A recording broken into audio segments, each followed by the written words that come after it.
જો આ ટમેટા છે, આપણે ભેળ બનાવીએ છીએ. આજની ભેળમાં જો આપણે છે ને બધી રીતની આઈટમ નાખવાની છે. આ બધી આઈટમ છે. પહેલા ટમેટા લઈ લેવાના છે અને પછી લીલા મરચા, કોથમીર, ચટણી, મીઠું. તો આપણે આ મરચા સાથે જોડી દેવાનું છે, ટમેટા સાથે, અને કોથમીર નાખી દેવાની. આ મિક્સ મસાલો બધો અહીંયા નાખી દેવાનો છે. એટલે નમક નજીક લે તો તારે નમક થોડો આગળ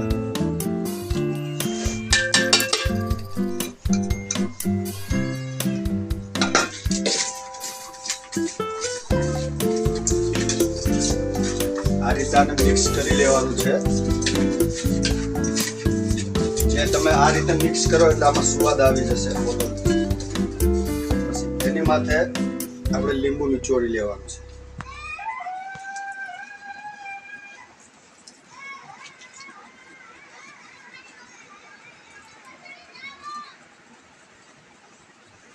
થોડીક વધારે બનાવીએ છીએ આપણે એટલે લીંબુ પૂરું લઈ લેવાનું.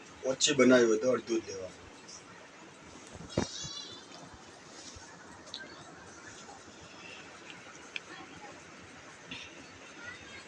આપણે બધા પડીકા લાવ્યા છીએ, પણ બજારમાં છૂટક વસ્તુ પણ મળે છે બધી ભેળ બનાવવા માટે.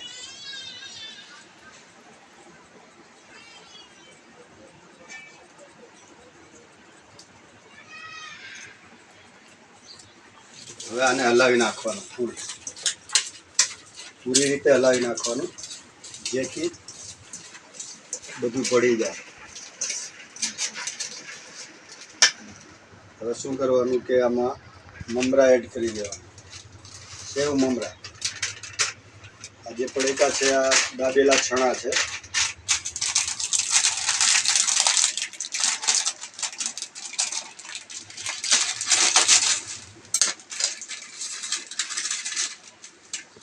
આ પણ દાબેલા ચણા છે.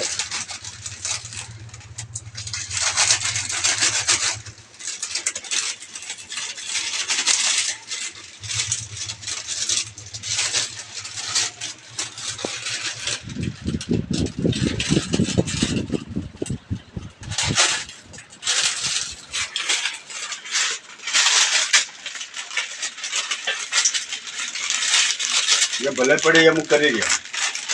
એ તો ઉતારવા આટલું તો તોડી દે, તોડીને દે કે તૈયાર થઈ ગયા.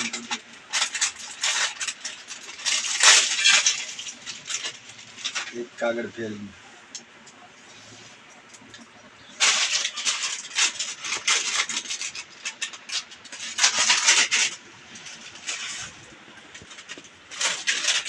આ સવાણું છે. સવાણું પણ નાખવાનું. બહુ ટેસ્ટી બને છે. સવાણાથી બહુ ટેસ્ટી બનાવે છે.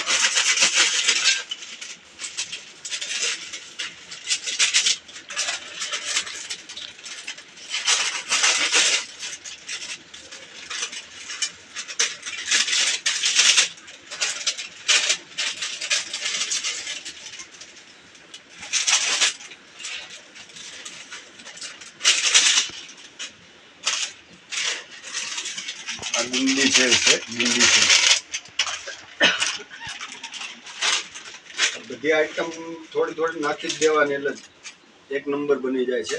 થોડાક નજીક આવી જાવ. જો હવે આને છે ને આ રીતે હલાવવાનું છે. ઉપર નીચે કરવાનું.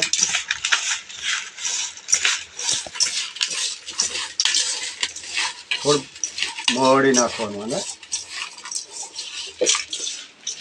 આ ભેળ બનીને તૈયાર થઈ.